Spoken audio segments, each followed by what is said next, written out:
Jemaat diundang berdiri.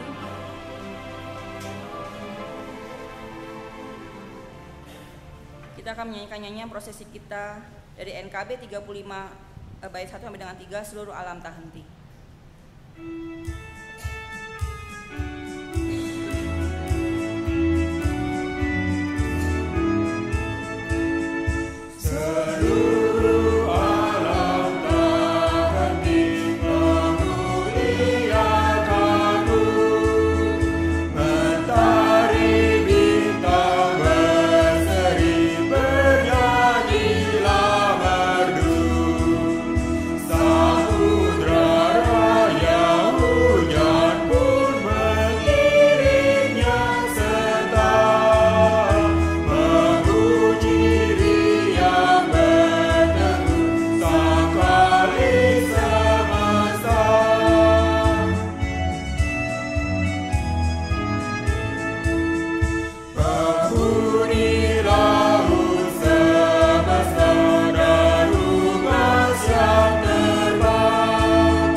Kebaktian kita berlangsung dalam nama Bapa, Anak, dan Roh Kudus.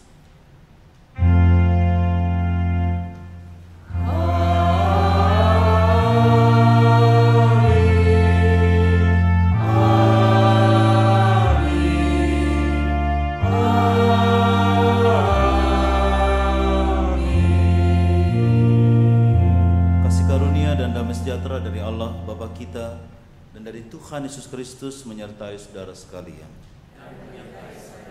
Silakan duduk kembali. Hari ini kita merayakan Hari Trinitas, hari di mana kita merayakan Tuhan yang telah berkarya sebagai pencipta dan juga memelihara ciptaan dengan rela datang ke dalam dunia setelah sang ciptaan itu jatuh ke dalam dosa dan pekerjaan itu dikerjakan dengan baik.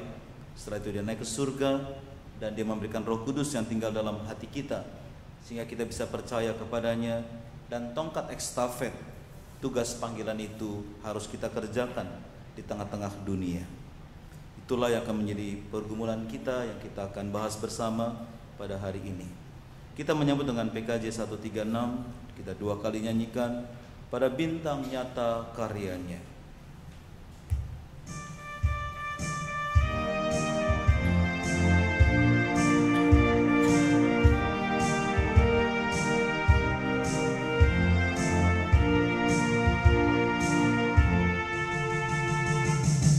Pada bintang nyata karyanya, lewat angin agung sabdanya, darat di bawah kuasanya,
dan nyata karyanya, lewat amin agung sabdanya, darah kami bawa kuasanya, apa maknanya? Aku merayakan Natalnya, yang tercantum di sejarahnya, Dia membebaskan umatnya, apa maknanya?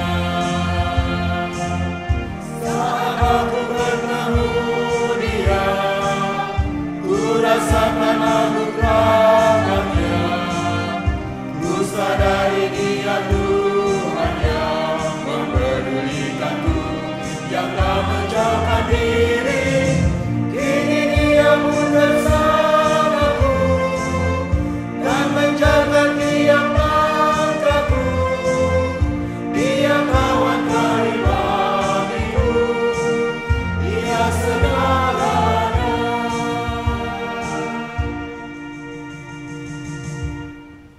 Mari kita berdoa.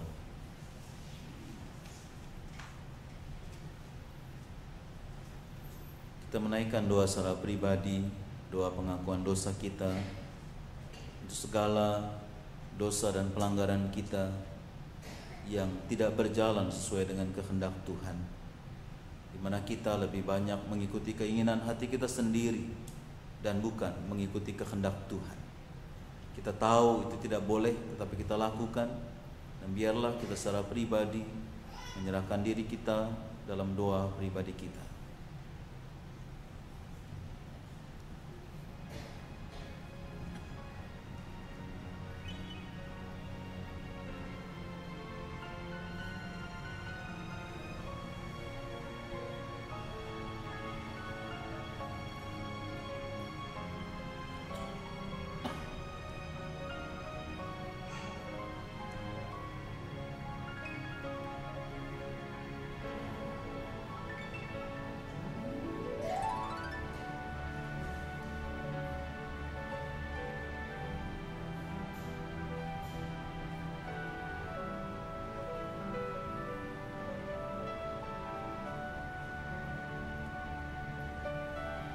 Tuhan, Engkau hadir dalam segala ciptaan di tengah-tengah dunia ini. Engkau menciptakan langit dan bumi. Engkau memelihara dan menata ciptaan itu. Bahkan Engkau menciptakan manusia dengan spektakuler. Tapi manusia itu jatuh dalam dosa, dan Engkau kembali memperdulikan kami dengan datang di dalam kelahiran-Mu, dalam peristiwa Natal. Bahkan Kau rela mati bagi kami, menebus segala dosa dan salah kami, agar kami sungguh-sungguh dapat menjadi anak-anak-Mu, kembali kepada hakikat-Mu sebagai umat ciptaan-Mu. Terima kasih Tuhan untuk segala karya yang sudah Tuhan kerjakan kepada kami, untuk kematian-Mu dan kebangkitan-Mu dan kemenangan-Mu, sehingga Roh Kudus boleh bersemayam di dalam hati kami, yang membuat kami percaya kepadamu. Itu sebabnya Tuhan, kami percaya kepadamu. Engkau akan membebaskan kami dan mengampuni segala dosa dan kesalahan kami yang telah kami naikkan kepadamu. Biarlah Tuhan Kau menguduskan kami dan memberkati setiap dosa dan pelanggaran kami yang tidak berkenan di hadapan Tuhan. Ampuni kami juga Tuhan sebagai umat yang sudah diampuni. Kami tidak merespon dengan mewujudkan dan menyalurkan kembali karya keselamatan itu bagi dunia di mana Tuhan menempatkan kami. Ampuni kami Tuhan dan kuduskan kami, agar kami boleh menjadi pewarta-pewarta Injil di tengah-tengah dunia. Tuhan, inilah ibadah kami, inilah kehadiran kami pada sore hari ini. Terimalah ibadah kami, kuduskan kami, agar kami layak di hadapan Tuhan. Hanya di dalam nama Tuhan Yesus Kristus kami berdoa. Amin. PKJ 41 ayat 1-3, Aku datang kepadamu.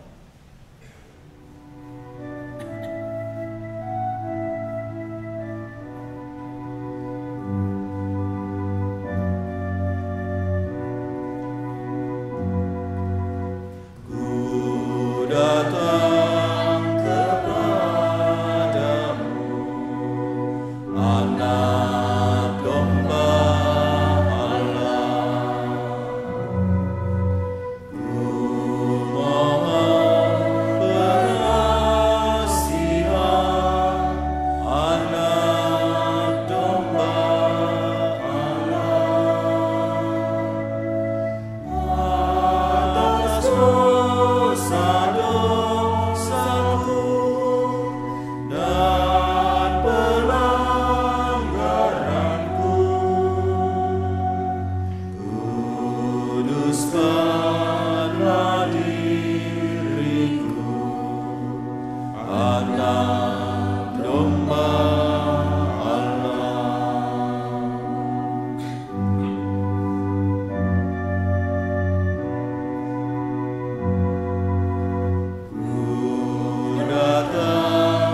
Tuhan sajalah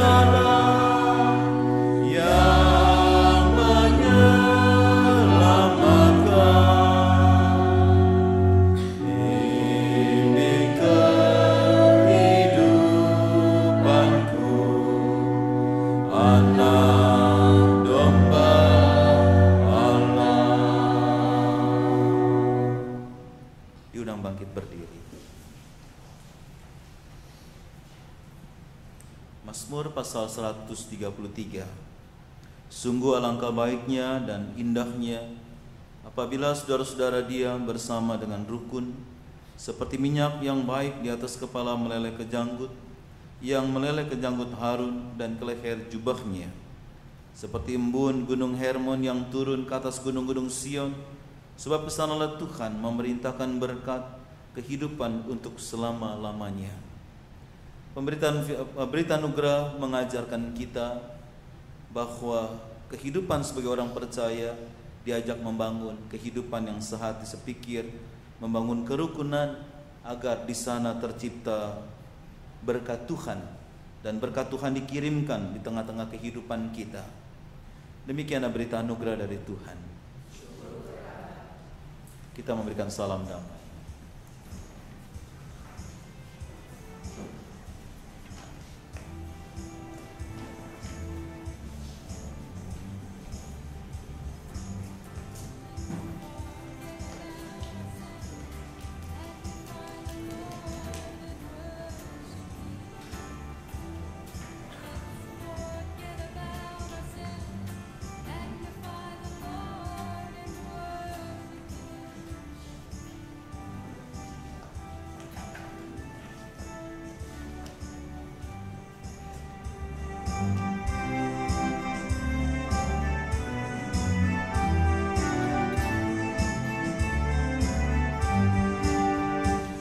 Apinya berkobar dalam hatiku, ku kira karena Yesus yang memberi. Dihangatkan jiwaku, tak perlu ku mengeluh, darahnya membasuh diriku bersih. Apinya terang, jiwaku senang, muliakanlah Tuhanku. Haleluya bergema, Yesus Raja yang benar, apinya berkobar dalam hatiku.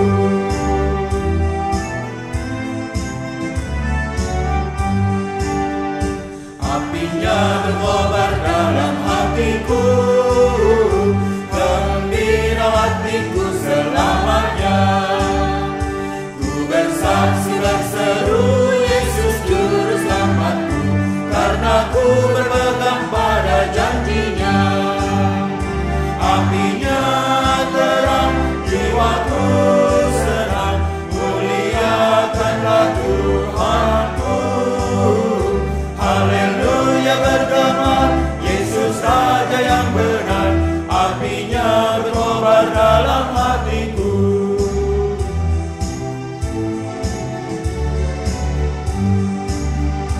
Apinya berkobar dalam hatiku, jiwaku selamat karena kuasanya.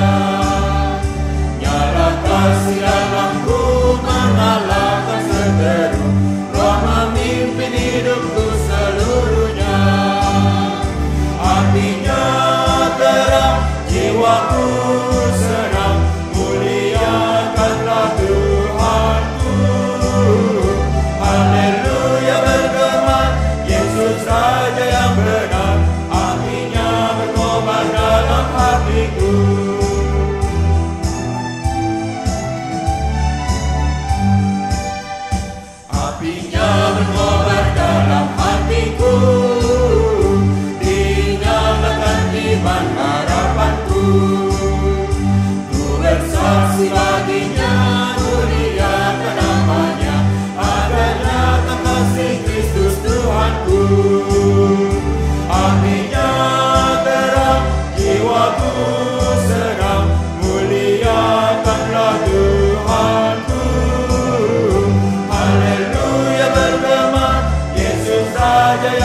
benar, apinya berkobar dalam hatiku.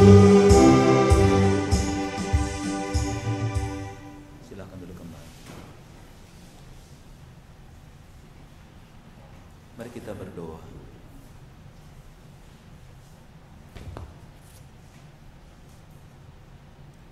Tuhan Bapa Surgawi, Roh Kudus sudah tinggal dalam diri kami, yang membuat kami percaya kepadamu.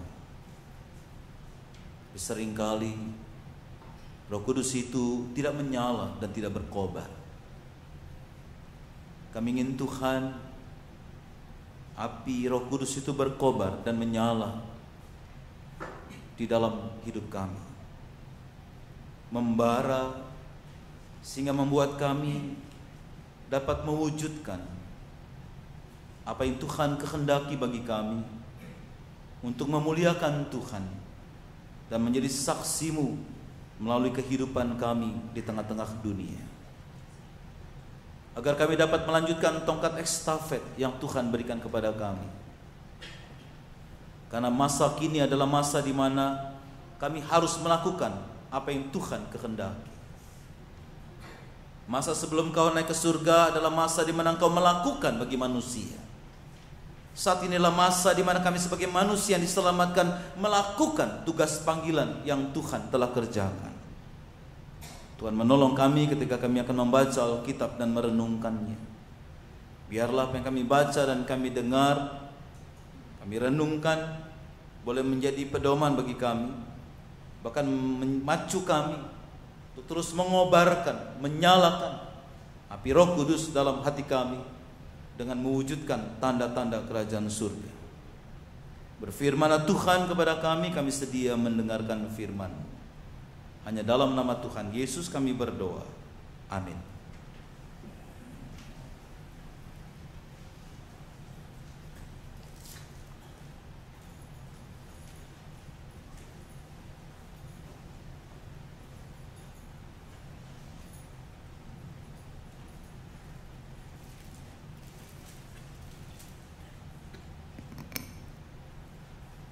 Pembacaan firman Tuhan dari kitab Kejadian 1 ayat 1 sampai 5, dilanjutkan ayat yang ke-26 sampai 31. Allah menciptakan langit dan bumi serta isinya. Pada mulanya Allah menciptakan langit dan bumi. Bumi belum berbentuk dan kosong, gelap gulita menutupi samudera raya. Dan Roh Allah melayang-layang di atas permukaan air. Berfirmanlah Allah, jadilah terang. Lalu terang itu jadi. Allah melihat bahwa terang itu baik. Lalu dipisahkannya terang itu dari gelap. Dan Allah menamai terang itu siang, dan gelap itu malam. Jadilah petang dan jadilah pagi. Itulah hari pertama. Dilanjutkan ayat yang ke-26. Berfirmanlah Allah, baiklah kita menjadikan manusia menurut gambar dan rupa kita, supaya mereka berkuasa atas ikan-ikan di laut dan burung-burung di udara, dan atas ternak, dan atas seluruh bumi, dan atas segala binatang melata yang merayap di bumi. Maka Allah menciptakan manusia itu menurut gambarnya. Menurut gambar Allah diciptakannya laki-laki dan perempuan. Diciptakanlah mereka. Allah memberkati mereka, lalu Allah berfirman kepada mereka, beranak cuculah dan bertambah banyak. Penuhilah bumi dan taklukkanlah itu. Berkuasalah atas ikan-ikan di laut dan burung-burung di udara, dan atas segala binatang yang merayap di bumi. Berfirmanlah Allah, lihatlah aku memberikan kepadamu segala tumbuh-tumbuhan yang berbiji di seluruh bumi, dan segala pohon-pohonan yang buah-buahnya berbiji, itulah yang akan menjadi makananmu. tetapi kepada segala binatang di bumi dan segala burung di udara dan segala yang merayap di bumi yang bernyawa, kuberikan segala tumbuh-tumbuhan hijau menjadi makanannya. Dan jadilah demikian. Maka Allah melihat segala yang dijadikannya itu sungguh amat baik. Jadilah petang dan jadilah pagi. Itulah hari yang ke-6. Demikianlah sabda Tuhan.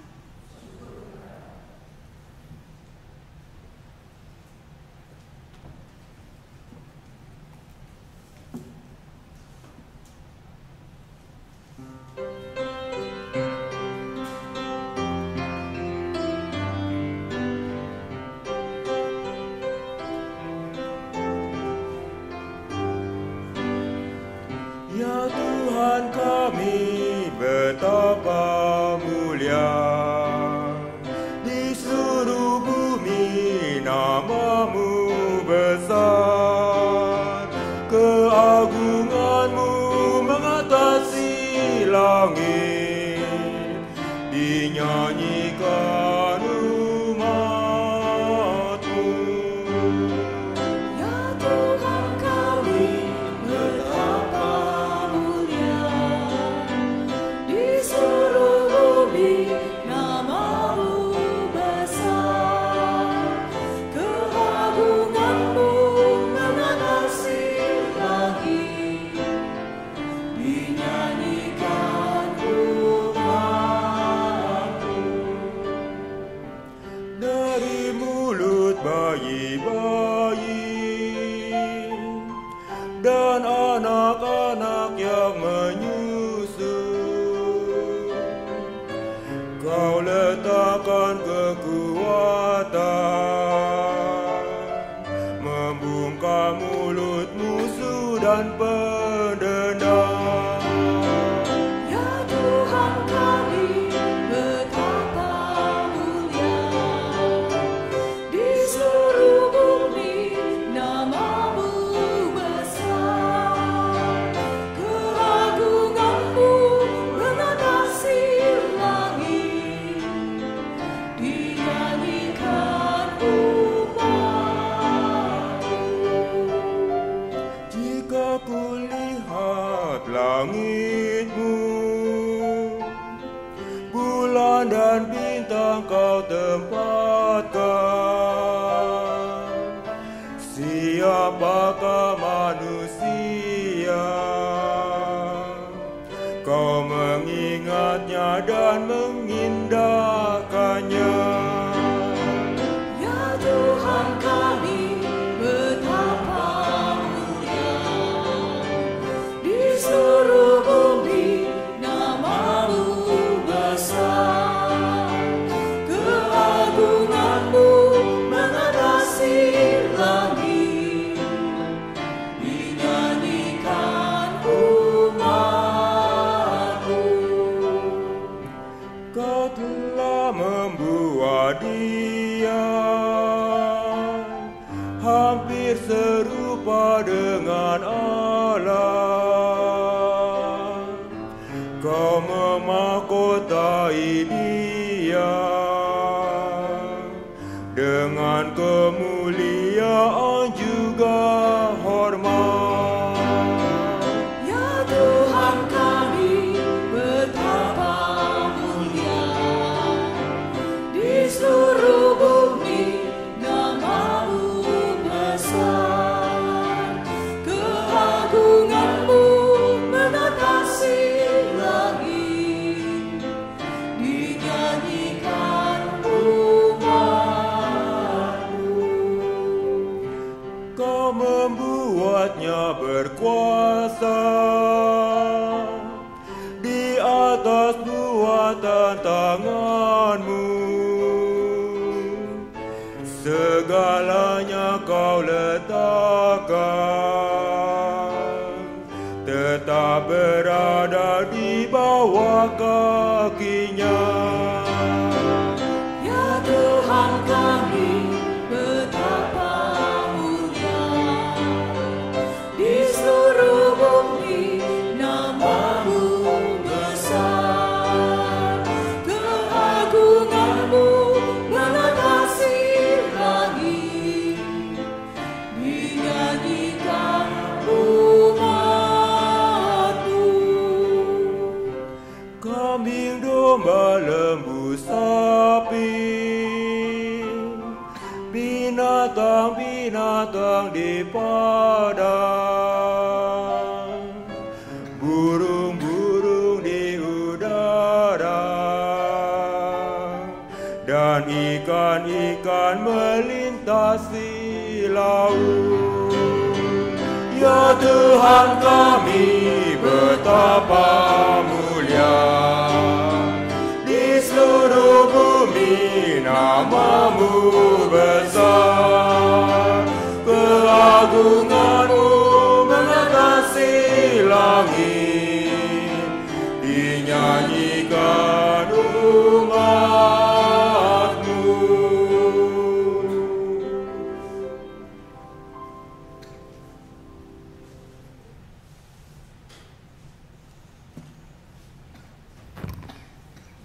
Pembacaan diambil dari 2 Korintus 13 ayat 11 sampai dengan 13. Salam. Akhirnya saudara-saudaraku, bersukacitalah. Usahakanlah dirimu supaya sempurna. Terimalah segala nasihatku. Sehati sepikirlah kamu dan hiduplah dalam damai sejahtera.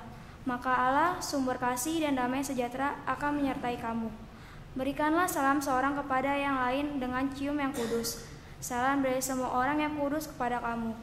Kasih karunia Tuhan Yesus Kristus dan kasih Allah dan persekutuan Roh Kudus menyertai kamu sekalian. Demikianlah sabda Tuhan.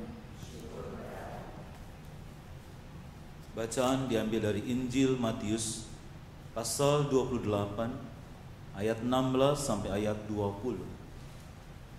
Injil Matius pasal 28 ayat 16 sampai ayat 20. Demikian bunyi firman Tuhan. Dan ke-11 murid itu berangkat ke Galilea, ke bukit yang telah ditunjukkan Yesus kepada mereka. Ketika melihat Dia, mereka menyembahnya, tetapi beberapa orang ragu-ragu. Yesus mendekati mereka dan berkata, "Kepadaku telah diberikan segala kuasa di surga dan di bumi. Karena itu pergilah, jadikanlah semua bangsa muridku, dan baptislah mereka dalam nama Bapa dan Anak dan Roh Kudus, dan ajarlah mereka melakukan segala sesuatu yang telah kuperintahkan kepadamu, dan ketahuilah aku menyertai kamu senantiasa sampai kepada akhir zaman." Demikianlah Injil Yesus Kristus. Berbahagialah mereka yang mendengarkan firman Tuhan dan yang memeliharanya serta melaksanakan dalam hidupnya hari demi hari. Haleluya.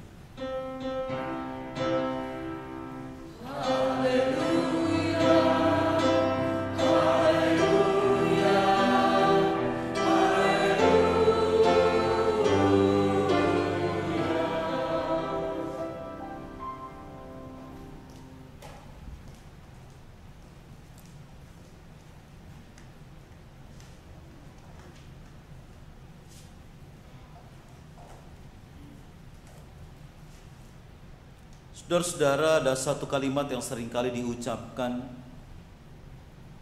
dikatakan bekerjalah, jangan hanya berdoa. Jadi ada orang yang berdoa terus untuk dapat uang tapi nggak kerja-kerja. Jadi bekerjalah, jangan hanya berdoa, karena uang tidak turun dari langit kalau kamu tidak berusaha, tidak berupaya mencarinya. Jadi nggak pernah mendapatkan walaupun terus berdoa. Tapi kata-kata ini bukan untuk meremehkan tindakan berdoa kepada Tuhan sebagai sumber rezeki dan sumber berkat. Tapi kata-kata ini ingin menekankan ada tindak lanjut dari doa, yaitu sebuah aksi yang nyata dari diri yang berdoa untuk mendapatkan berkat dan rezeki yang diharapkan dan didoakan. Jadi kita mengharapkan sesuatu, kita mendoakannya, tapi harus ada aksi dan tindakan. Sehingga doa dari 3 huruf DOA, didengar oleh Allah, dijawab oleh Allah, diberi oleh Allah, diberkati oleh Allah, tapi bisa juga ditolak oleh Allah. DOA. Gimana caranya supaya tidak ditolak? Doa juga, dinamis, optimis dan aktif. Ada usaha yang harus dikerjakan. Nah, sama dengan kehidupan iman percaya orang Kristen. Hidup kekristenan seringkali kita mengharapkan terciptanya kehidupan kekristenan yang berkualitas. Kita berharap kekristenan itu hidup dengan penuh damai dari Allah. Dan tidak bisa tidak, kita harus berusaha mewujudkan kedamaian itu atau kekristenan yang berkualitas. Bukan hanya berdoa. Minggu lalu kita merayakan hari Pentakosta, turunnya Roh Kudus. Hari Pentakosta, turunnya Roh Kudus itu ditandai dengan sukacita yang besar, kegembiraan yang besar, sukacita yang kita rasakan karena Roh Kudus yang dari Allah telah dicurahkan bagi orang percaya untuk menuntun kita menjalani kehidupan iman. Sehingga setiap orang yang percaya kepada Kristus itu karena Roh Kudus yang berkata. Karena ada Roh Kuduslah kita percaya kepada Tuhan dan menjalani kehidupan iman percaya kita. Tapi apa kenyataannya? Apakah turunnya Roh Kudus hanya berhenti sebagai sukacita saja? Kita hanya menerima sebagai hari sukacita lalu selesai? Tentu jawabnya tidak. Turunnya Roh Kudus berarti sebuah permulaan karya besar. Turunnya Roh Kudus sebuah karya yang luar biasa. Seperti para rasul setelah Roh Kudus tercurah mewartakan kabar sukacita ke pelbagai penjuru dunia. Para rasul berkhotbah, ribuan orang melakukan pertobatan. Terjadi pemulihan yang luar biasa. Mereka pergi ke pelbagai penjuru dunia. Dan mereka lakukan dengan sukacita. Dan para rasul bukan hanya bersukacita, tapi berkarya, mewartakan itu, melakukan tindakan-tindakan nyata. Yang sakit disembuhkan, yang putus asa diberikan pengharapan. Nyata tindakan para rasul. Lalu apa yang harus kita lakukan setelah ada Roh Kudus dalam diri kita? Itu jangan kita nggak percaya ada Roh Kudus dalam diri kita. Bacaan kita pada sore hari ini mengungkapkan apa yang Tuhan inginkan setelah kita menerima Roh Kudus. Bacaan kita yang pertama diambil dari kitab Kejadian. Kalau kita memperhatikan kitab Kejadian, kita membaca di sini Tuhan menegaskan posisi Tuhan sendiri, posisi Allah sebagai pencipta kehidupan. Jadi Allah lah pencipta kehidupan. Allah merupakan pribadi yang berinisiatif adanya kehidupan itu. Oleh karena itu, kehidupan menjadi sesuatu yang dikehendaki oleh Allah. Adanya kita, adanya hidup kita adalah dari Allah, dan Dialah yang berinisiatif memberikan kehidupan dan menghidupi diri kita. Nah, di dalam ayat yang ke-26 kita bisa melihat dalam melakukan karya penciptaannya. Setelah Allah menciptakan dari ayat 1 sampai ayat yang seterusnya, dalam melakukan karya penciptaannya dan menata ciptaannya, Allah tidak sendirian. Allah melibatkan ciptaannya untuk mewujudkan maksudnya. Dan Allah melibatkan ciptaannya yang spektakuler, yaitu manusia yang diciptakan seturut dengan gambar dan rupa Tuhan. Jadi manusia diciptakan dengan spektakuler, lebih dari ciptaan yang lain, karena ingin dilibatkan, mewujudkan dan melanjutkan penataan ciptaan Tuhan. Dan setelah proses penciptaan itu, ayat 28, Allah memberikan kepada manusia mandat untuk menata dunia ini. Allah menginginkan manusia untuk berpartisipasi dalam mewujudkan rencananya bagi dunia ini. Ciptaan yang spektakuler ini seperti apa?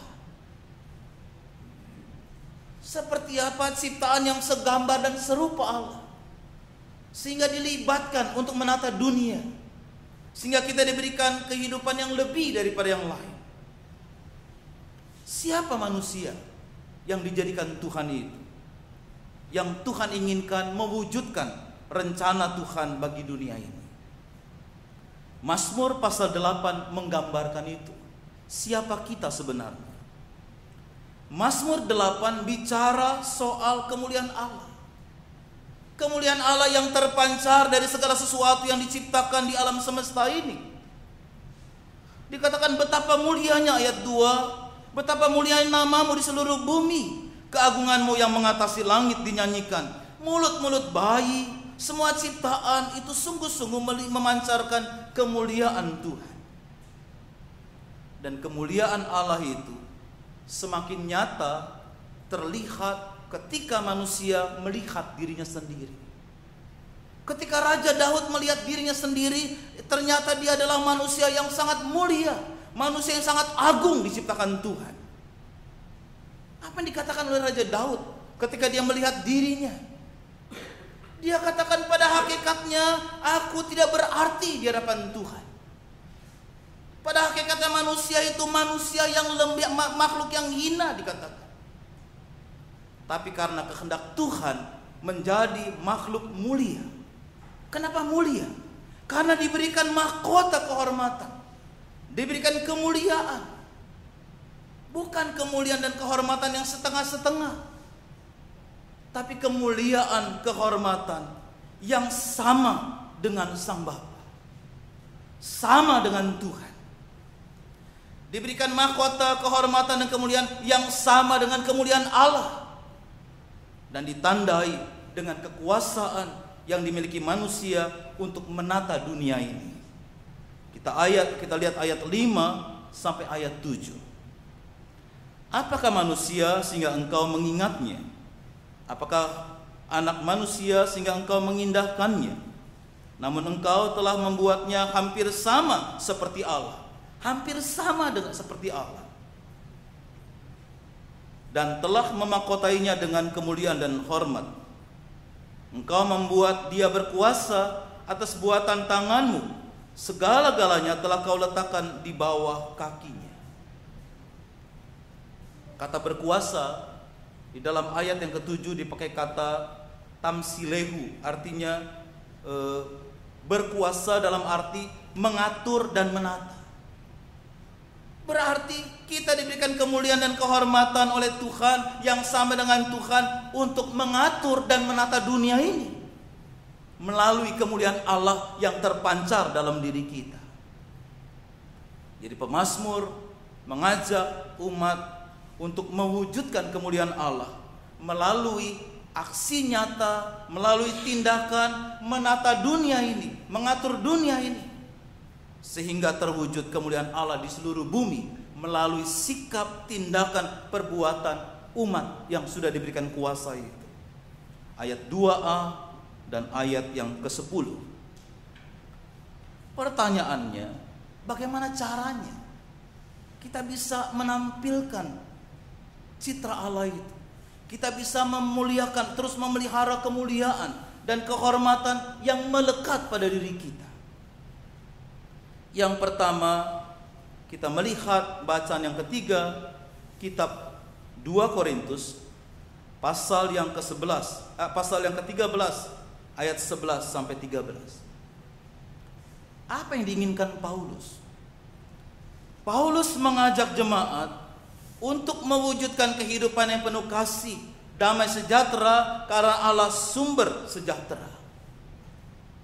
Untuk bisa memuliakan terus Allah, supaya kita bisa menjaga kemuliaan Allah dan kehormatan Allah dalam diri kita, kita harus mewujudkan kehidupan yang penuh damai dan penuh kasih di tengah-tengah hidup kita.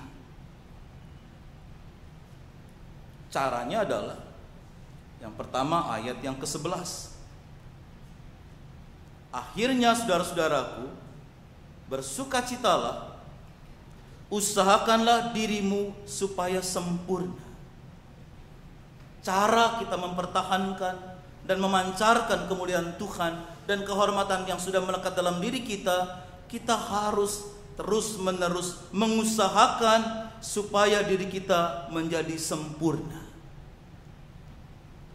Kata sempurna di sini berarti tanpa, bukan berarti tidak ada celah. Kata sempurna di sini berarti dipulihkan.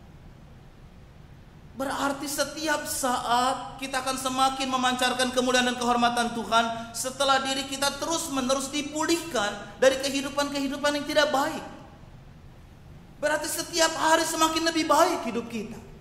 Semakin hari dipulihkan dari segala penyakit dosa dan kehidupan yang tidak menyenangkan hati Tuhan. Rasul Paulus bukan hanya berharap kepada jemaat Korintus yang sudah tercabik-cabik oleh dosa dan pertikaian, yang mau mereka diajak untuk membuka serta merendahkan diri untuk dipulihkan. Jemaat Korintus sudah hancur tercabik-cabik. Hidup mereka sudah hancur karena dosa dan perselisihan oleh hawa nafsu dunia ini. Mereka diajak memulihkan diri dengan merendahkan diri dan dipulihkan.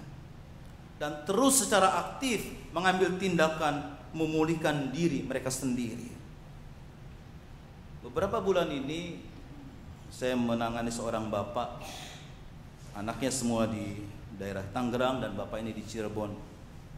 Bapak ini hidupnya, kata anak-anaknya, sungguh ya nggak benar hidupnya. Kristen, yang dia percaya Tuhan tapi nggak pernah mau dibaptis.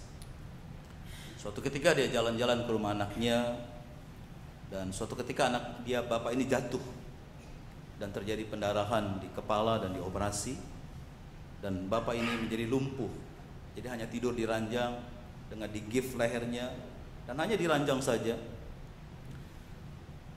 Lalu beberapa hari kemudian di ICU saya sempat datang. Beberapa hari kemudian masuk ke ruang biasa, dan ketika saya masuk, dia sama sekali belum kenal. Karena waktu di ICU saya nggak mengenal sama dia, masih nggak sadar. Waktu saya masuk ke ruangan itu, tanpa nggak ada yang bilang, langsung dia bilang, oh ini pendeta yang mau besok baptis saya, dia bilang. Ya besok kita baptis, saya bilang. Padahal belum kenal. Lalu saya telepon anak-anaknya, ini papi minta dibaptis. Nggak mungkin Pak Pendeta. Betul, besok jam 11 kita baptis di rumah sakit. Anaknya semua nangis karena bapaknya minta dibaptis. Terus saya tanya, kenapa kok minta dibaptis? Enggak tahu. Saya enggak tahu kalau Pak Pendeta, Anda itu pendeta, kata dia. Pokoknya saya ngomong aja, katanya. Ada yang suruh ngomong saya begitu. Ya sudah, pokoknya baptis. Lalu Bapak Ibu sekalian, dia keluar dari rumah sakit sekarang hampir 2 bulan. Kerjanya di ranjang tidur. Tapi dia menghafalkan semua ayat-ayat Alkitab sekarang. Dia bilang, saya pasti sembuh. Jadi setiap hari terapi itu luar biasa semangatnya. Saya bisa jalan ikut Pak Pendeta kemana-mana. Terserah Pak Pendeta ajak saya untuk PI. Dan dia meyakini dalam kitab Yesaya pasal 38 ayat 16 sampai ayat yang ke-18, 17, 16 dan 17. Dan dia cari sendiri tuh ayat. Ayat itu bilang begini. Kiranya Tuhan menenangkan rohnya supaya sembuh dan sehat. Semua penderitaan yang kualami membuat aku dipulihkan supaya tidak masuk ke dalam jurang dosa dan kebinasaan. Dan dia terima sakitnya itu supaya Tuhan memasukkan dia dan dipulihkan dalam kehidupan yang baik.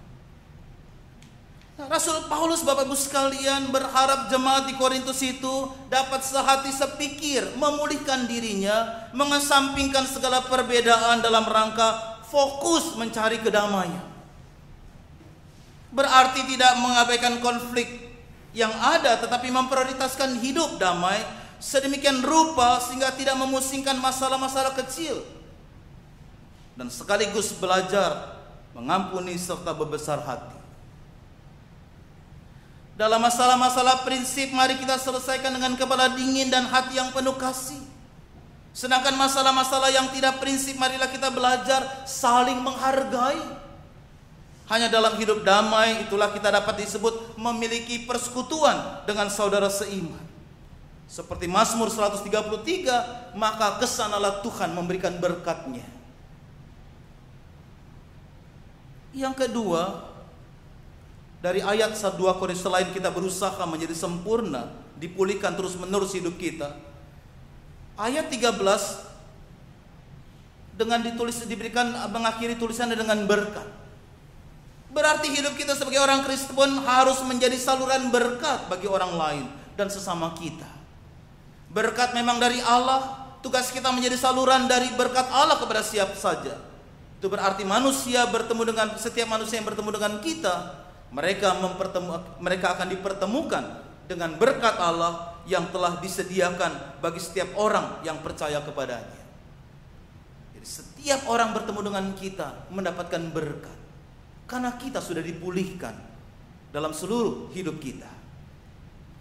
Lalu hal yang kedua yang harus kita lakukan selain tadi 2 Korintus pasal 13. Hal yang kedua adalah Matius pasal 28 ayat 16 sampai 20. Pesan Yesus dengan istilah amanat agung, Great Commission. Melalui bacaan kita ditegaskan bahwa Yesus yang telah diberikan kekuasaan di bumi dan di sorga oleh Allah Bapa memberikan perintah kepada murid, kepada semua orang percaya untuk mewartakan kabar baik dan mengajarkan segala sesuatu yang telah diajarkan Tuhan Yesus dan mewujudkan kerajaan-Nya. Bagaimana caranya?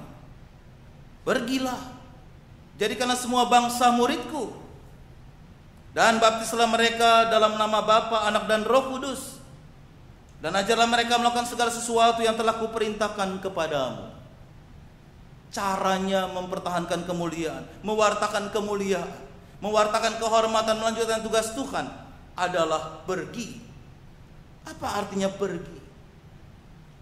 Jadi orang Kristen itu pergi, keluar dari diri sendiri, keluar dari kesenangan pribadi, keluar dari egoisme pribadi, keluar dari hawa nafsu, keluar dari seluruh diri kita sendiri, berorientasi keluar diri dan berbagi, menyaksikan kemuliaan Tuhan.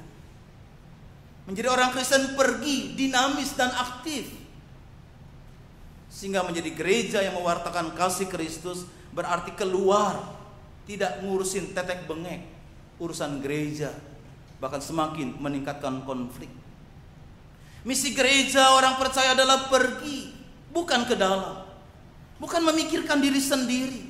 Karena kita sudah mendapatkan keselamatan Tuhan, maka harus mewartakan keselamatan.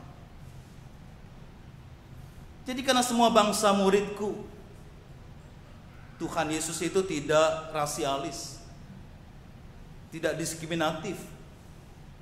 Yesus menginginkan semua bangsa menjadi muridnya. Menjadi muridnya berarti mengikut dan melakukan. Mengikut Yesus dan melakukan perintahnya berarti memiliki gaya hidup Yesus Kristus. Dan gaya hidup Kristus itulah yang menyebabkan orang menjadi murid Kristus. Berarti kita harus memiliki gaya hidup Yesus Kristus. Lalu baptislah mereka dalam nama Bapa, Anak dan Roh Kudus. Itu cap meterai, tanda yang sah bahwa seseorang bersedia menjadi murid Kristus. Orang sering salah paham, dengan dibaptis otomatis berubah. Yang dulunya bandel, dengan dibaptis lalu bertetesan air mata jadi baik. Yang dulunya nakal berubah. Hanya Kristus yang dapat mengubah. Hanya Roh Kudus yang dapat mengubah. Karena itu percaya dulu baru dibaptis, bukan dibaptis dulu baru percaya. Ajarlah mereka melakukan segala sesuatu yang telah kuperintahkan kepadamu. Untuk bisa mengajar orang maka perlu belajar. Dalam mengajar kita belajar. Belajar dan mengajar untuk melakukan segala sesuatu yang telah kuperintahkan kepadamu. Belajar melakukan apa yang Tuhan perintahkan. Jadi sebelum mengajar orang lain, kita harus belajar dan melakukan perintah Tuhan. Pertanyaannya, perintah yang mana yang dimaksudkan oleh Yesus dalam bacaan kita dalam Injil Matius pasal yang ke-20 ini? Para penafsir sepakat yang dimaksud dengan perintah Tuhan itu ada dalam 3 bagian.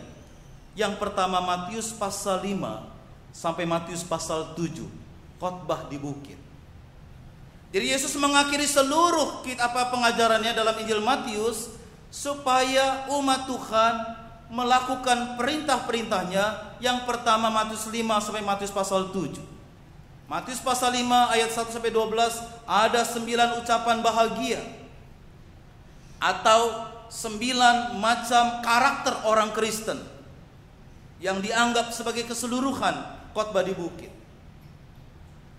Khotbah di bukit seringkali dianggap undang-undang dasarnya kerajaan Allah. Tetapi khotbah di bukit harus dilihat sebagai dasar hidup para murid Kristus dan semua orang dalam kerangka bergaul dan hidup bermasyarakat di tengah-tengah dunia. Mahatma Gandhi ketika ditembak mati, di saku bajunya ada khotbah di bukit.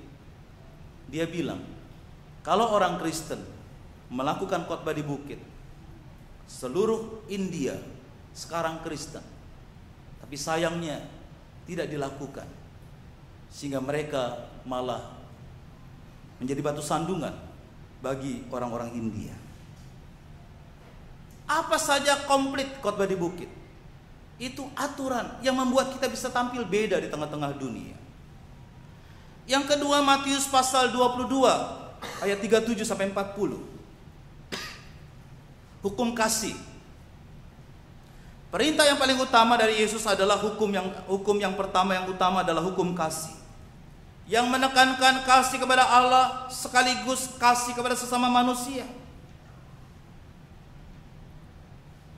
Ini adalah perintah yang utama, sehingga dalam 1 Korintus 13 Paulus mengatakan kalau kita melakukan apapun yang hebat-hebat tapi tidak punya kasih adalah percuma dan sia-sia.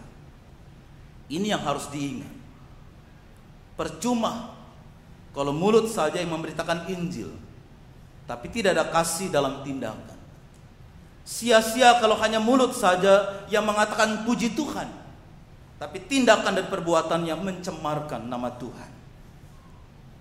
Yang ketiga, para penafsir juga setuju dengan Matius pasal 25 ayat 31 sampai 46 sebagai perintah yang harus dilakukan. Yesus menceritakan sebagai hakim akan meminta pertanggungjawaban semua orang percaya. Yang dipertanggungjawabkan bukan sejauh mana kemurnian ajaran kita. Dia tidak tanya apa ajaran gerejamu tentang Alkitab, tentang keselamatan, dan berapa kali engkau berdoa setiap hari, bagaimana liturgi gerejamu. Dia tidak tanya itu. Yang dia tanya adalah, sudah seberapa jauh engkau membuka mata dan hatimu bagi umat yang paling hina, yang lapar, yang haus, yang asing, yang telanjang, yang sakit, dan yang dipenjara. Inilah tugas kita.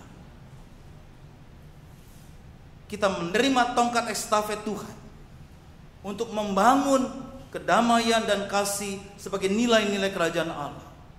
Kita diajak pergi ke tengah-tengah dunia untuk mewartakan kasih Kristus.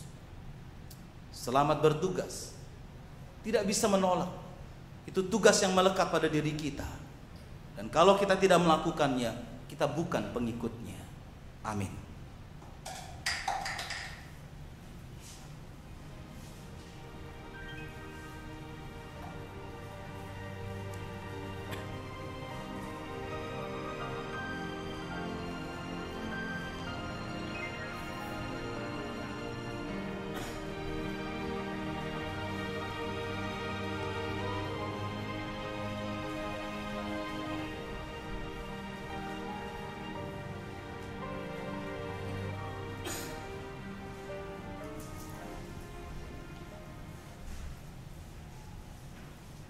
Jemaat yang dikasih diundang bangkit berdiri.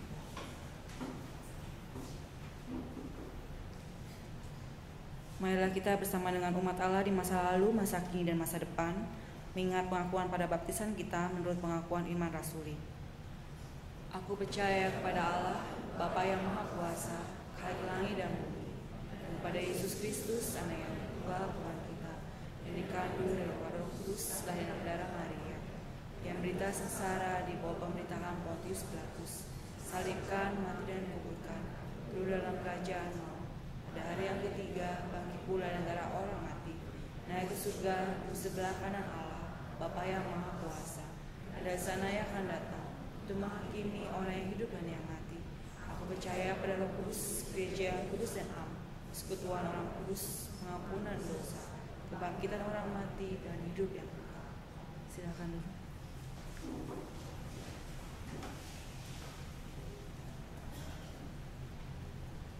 Mari kita berdoa.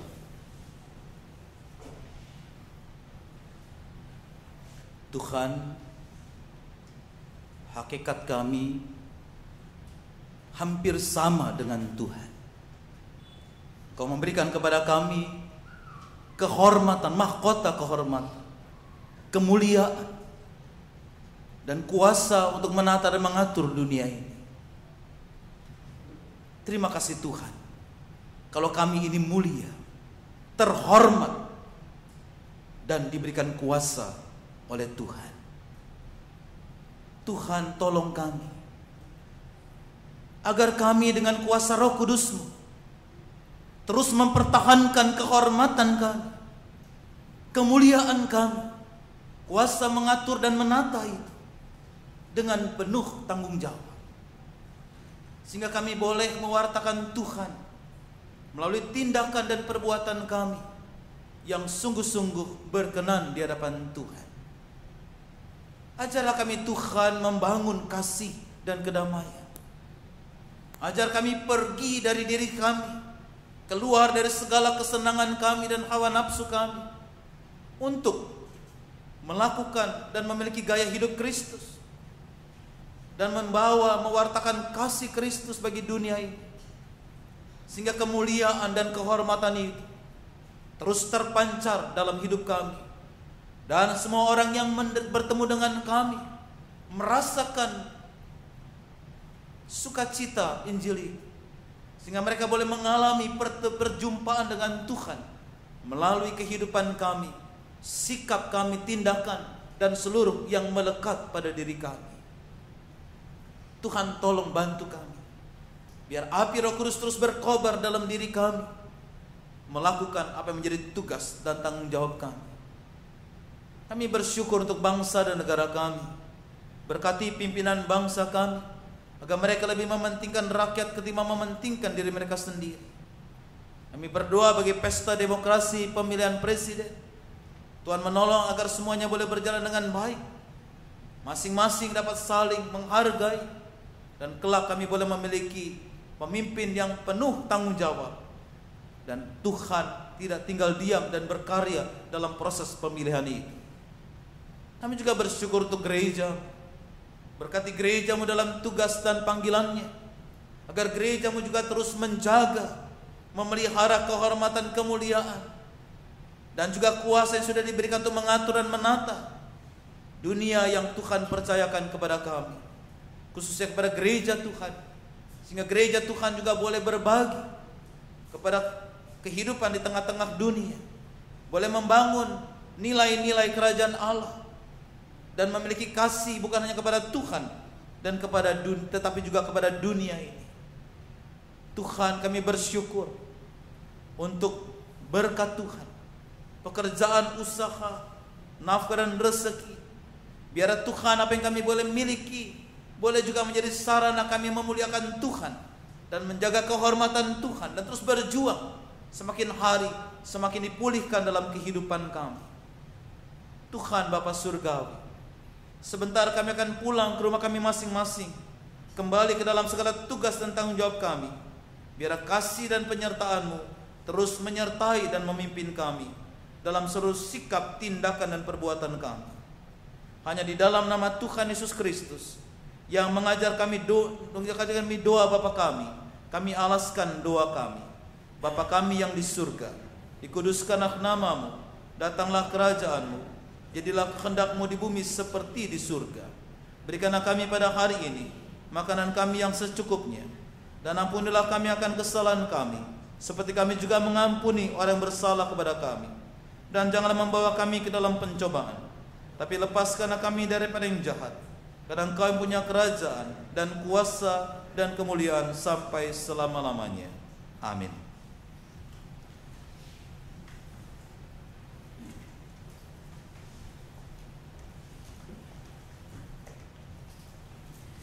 Kepada kita semua diberikan kesempatan untuk menyatakan rasa syukur kita melalui persembahan, dan firman Tuhan yang mendasari persembahan kita pada sore hari ini terambil dari Lukas 12 ayat 48b. Setiap orang yang kepadanya banyak diberi, daripadanya akan banyak dituntut, Dan kepada siapa yang banyak dipercayakan, daripadanya akan lebih banyak lagi dituntut. Marilah bersama-sama kita menyatakan rasa syukur kita melalui persembahan ini dengan menyanyikan pujian Kidung Jemaat 440 bait 1 sampai dengan ke-4 di badai taufan dunia.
Bersama-sama.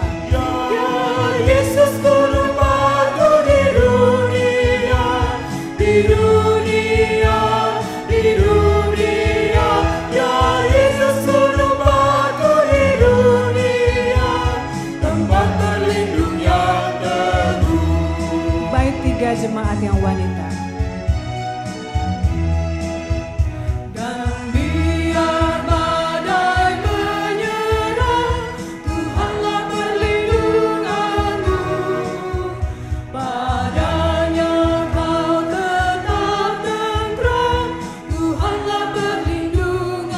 Bersama-sama. Ya Yesus gunung batu di dunia, di dunia, di dunia. Ya Yesus gunung batu di dunia, tempat berlindung yang teguh. Bait 4 kita nyanyikan bersama-sama. Ya gunung batu yang tetap, Engkaulah perlindunganku di tiap waktu dan tempat. Saya mengajak jemaat untuk bangkit. Engkaulah perlindunganku. Ya Yesus gunung batu di dunia, di dunia, di dunia. Ya Yesus gunung batu di dunia, tempat berlindung yang teguh.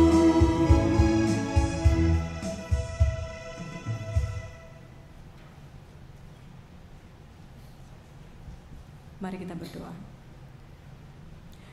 Sungguh ya Engkau Tuhan, Yesus adalah gunung batu di dalam kehidupan kami, tempat perlindungan yang teguh bagi setiap kami yang mau percaya kepadamu ya Tuhan. Bapa yang di surga, kami percaya bahwa tidak ada dalam satu waktu pun di dalam kehidupan kami tanpa berkat dari Tuhan. Baik itu suka maupun duka, kami boleh hadapi, kami boleh lalui, karena itu semua Tuhan sediakan buat kami. Bapa yang di surga, inilah persembahan yang boleh kami sampaikan kepada Tuhan sebagai ungkapan syukur kami. Biarlah Tuhan boleh urapi, Tuhan berkati, sehingga persembahan ini boleh menjadi persembahan yang indah, yang harum bagi nama Tuhan. Dan biarlah Tuhan, Tuhan tidak hanya memampukan kami untuk memberikan persembahan dalam bentuk materi ini, tetapi Tuhan juga memampukan kami untuk menjadikan hidup kami, karya kami, menjadi persembahan yang indah, yang memuliakan nama Tuhan. Dan Tuhan yang memberikan kami kekuatan untuk kami boleh menjadi rekan sekerja-Mu ya Tuhan. Terima kasih Bapa yang di surga, terima kasih untuk segala sesuatu yang sudah Tuhan sediakan di dalam kehidupan kami. Dalam nama Tuhan Yesus, kami sudah berdoa dan mengucap syukur. Amin. Sebagai pujian pengutusan kita nyanyikan Kidung Jemaat 64 bait pertama sampai dan ketiga, Bila Kulihat Bintang Gemerlapan.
Jadilah saksi Kristus. Terpujilah Tuhan. Jemaat sekalian, jagalah kehormatan, kemuliaan dan kuasa yang melekat pada dirimu. Dengan cara terus membangun kehidupan nilai-nilai kasih, dengan cara berusahalah semakin sempurna, menyalurkan berkat Tuhan, dan hidup beda, tampil beda, memiliki kasih Tuhan dan sesama, dan peduli kepada sesama di sekitarmu, dan terimalah berkat Tuhan. Tuhan memberkati engkau dan melindungi engkau. Tuhan menyinari engkau dengan wajah-Nya dan memberi engkau kasih karunia. Tuhan menghadapkan wajah-Nya kepadamu dan memberi engkau damai sejahtera dalam setiap detik perjuangan hidupmu, kekal sampai selama-lamanya. Amin.